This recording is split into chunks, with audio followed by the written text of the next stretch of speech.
for $5,000 for a video. But this was when I was like 19. I was like, double it. And I'll walk outside and I'll give it to a homeless person. And they're like, no, you won't. And I was like, double it. And I was like pacing around my neighborhood for 3 hours convincing this guy, like on the phone, just double the money. I promise the video will go viral and I'll give it to a homeless person. I was like, $10,000 just looks better in a title. It'll get more views. I promise your app will do better. A lot of times people, oh boy, it's like they think their videos are better than they are, honestly. And tell them, Jimmy, tell them. I mean, they do that, and they have horrible friend groups because you really are like the type of YouTubers you hang around. It's getting people with the right YouTuber friend group that aren't pussies and will actually tell them when their content's bad and like actually roast it and help them get better in a nice, positive way. Basically, what I did was I somehow found these other like 4 lunatics. 3 of us were college dropouts. 1 was a high school dropout, and 1, I don't know, he just like quit his job. We were all super small YouTubers, and we basically talked every day for 1,000 days in a row and did nothing but just like hyper study like what makes a good video, what makes a good thumbnail, what's good pacing, like how to go viral. We would just get on Skype every morning, and like some days like I'd get on Skype at 7 a.m. and I'd be in the call until like 10 p.m. and then I'd go to bed, I'd wake up and I'd do it again. We'd do things like take 1,000 thumbnails and see if like there's a correlation to the brightness of the thumbnail to how many views it got. Imagine a world where it's just you working solo and you work 12 hours a day every day for like a year. And you're just grinding, you make a mistake, you learn from it, you grind, you make a mistake, you learn from it, and you do that for like a year. And then imagine a different world where you have 4 friends who are also equally grinding in something similar. Friend number 1 makes a mistake on Friday, he teaches the other 4 people. Friend number 2 makes a mistake the next week, teaches everyone. And then like you're all learning from each other's mistakes. You're all constantly studying 24/7 and downloading each other.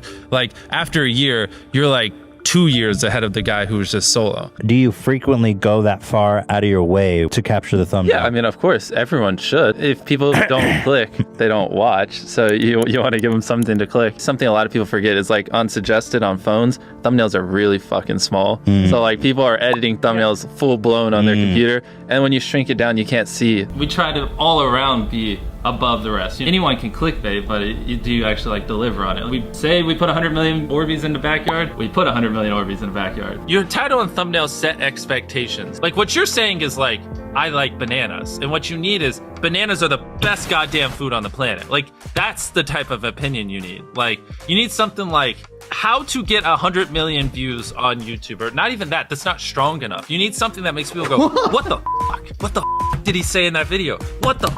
I need to know. At the very beginning of the video, to minimize drop-off, you want to assure them that those expectations are being met. If you're putting 1 million Orbeez in a pool, don't start the video with you shopping for, you know, your mom's birthday present. At the beginning of the video, just say, this is 100 million Orbeez. We're gonna fill this pool and this entire backyard with them. Match the expectations, and then you want to exceed them. So you want to assure people that what they clicked on is what they're getting, and then blow their mind and be like, but you're also getting even more. Anytime you say the word algorithm, just replace it with audience. The algorithm didn't like that video? No, the audience didn't like that video. If I wasn't retaining a viewer, just would it make sense for you to promote it? Why would you promote a 10-minute video that people watch on average a minute and a half? I mean, every video, even the stupid ones, I learned something. You know, that's something I try to make a very big point of, is like, no matter how bad we mess up, like we sometimes have videos that have horrible retention. It's just like, as long as you learn from it, it's not the end of the world. Every YouTuber says it. It's like, no one will ever be able to replicate my style. I gotta edit it. But newsflash, someone can. It's actually not as difficult as you think. It was good that I got a really strong foundation on how YouTube works and how the style of videos I wanted and everything before I scaled up the team, if that makes any sense. I just want to make sure that's clear, because I've seen people try to build the team without foundation and knowing how to do well. I know that if we film this video, it will do well, just because I've spent a decade of my life hyper obsessing over YouTube and I have a good pulse on it. But if you didn't have that, then you wouldn't know. Like, you wouldn't be able to spend $4 million on a Squid Game, because you might lose $2 million and then you can't pay your people. But of course, yeah, if I didn't have these people, I couldn't do half the stuff I do. For the last like 8 or 9 years, like every dollar I've made, I just spent it the next month on content. And I just did that every single month, and it just kept getting bigger and bigger, and here we are. Since I was 13, there probably hasn't been a single hour that's gone by that I've been awake where I haven't thought about YouTube. Like, I'm just focused on making the best videos possible, period. I don't care about making money. I don't care about time. I don't care about anything. I just want to make the best videos on the planet. Literally all the algorithm does is reflect what the people want to a T. And if you deny that, you just make terrible videos and are trying to find a scapegoat. We do our videos in other languages as well. If you Google it, it's like only whatever, less than 10% of the world speaks English. So 90% of the world can't even enjoy your content. And when I realized that, I was like, wait a minute. 90% of the world can't even watch this stuff. Like, we just started doing this like 6 months ago, and it's crazy like how viral some of these videos are going. 51 million. In Spanish, the guy who does my dubs is the same guy who dubs Spider-Man. We managed to convince him. So a lot of those comments are like, why does he sound like Spider-Man? Or is MrBeast Spider-Man? To me, what's important is click-through rate, getting people to click on your video, and then average view duration, average view percentage, or just relative retention, and having them watch it. A lot of creators think click-through rate is just like the title and thumbnail and did they click it, but a lot of it too is, did they enjoy your last video? Because if someone watches a video of yours and they loved it, you can bet the next time you're recommended, their chance of clicking is a lot higher. Sometimes we're filming for 3 or 4 days, like 10 hours a day, 30, 40 hours of filming plus months of setup, whereas most creators probably film for a couple hours and set up for a day. Outside of just filming, we brainstorm video ideas, relentlessly, hours every day. By always doing all those things, it just distinctively sets it so far apart that it's basically, in my head, it's like, why would you not watch it? Viewers aren't stupid. They can tell when you half ASS, I don't know if I'm allowed to curse, a video, or if you really put in effort. And if they can tell you're putting in a lot of effort, they're gonna be more likely to click on future videos. And that snowballs. And because once you build that trust, they get to a point where it doesn't matter what you upload. They just know it's high effort and they just know it's great. And they're just conditioned just to watch because you have a good track record. And so with filming, it's just like trying to make sure we're doing everything we can, no matter how expensive it is, no matter how much time it takes, to make the best video possible. A lot of people, if they gave away 100 grand, they would make a huge deal about it. But sometimes we're just like, yeah, here's 100 grand. Thanks for watching, bye. Doing it that way makes it more fun and just more interesting. So I like to keep a little bit of it mysterious because I think that's what people enjoy. A lot of people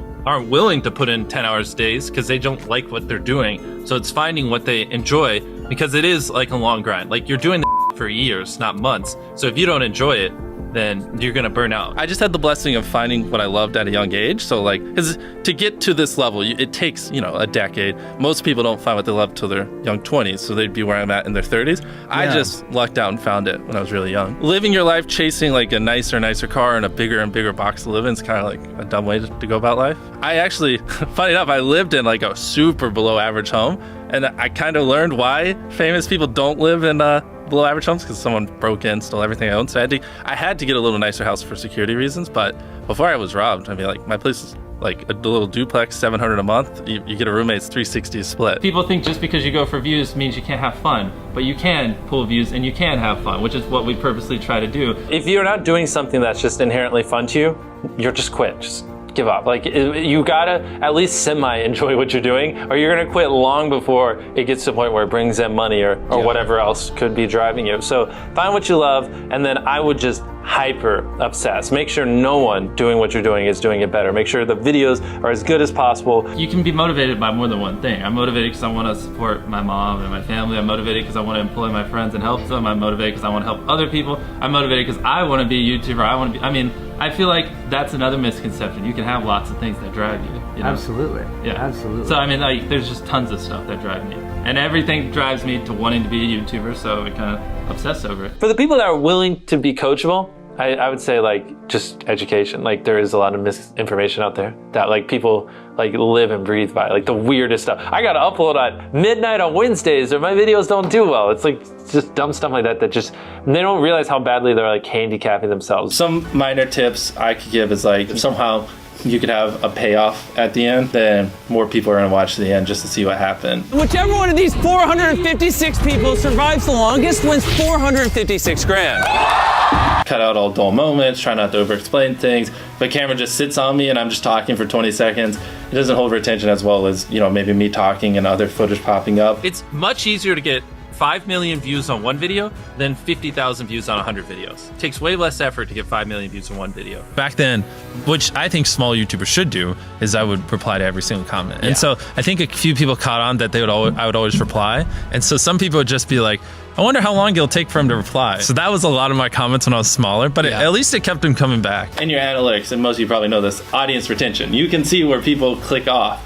Just literally go through your last 50 videos, write down where everyone clicked off, and then just don't do those things again. But wait a minute, MrBeast. What if I don't know how to actually improve my average view duration? How do I know where to start? What if I'm just a noob? Well, in order to better retain your viewers, it's first helpful to have a really deep understanding of how they experience YouTube, to put yourself in their shoes. And in this video, I explain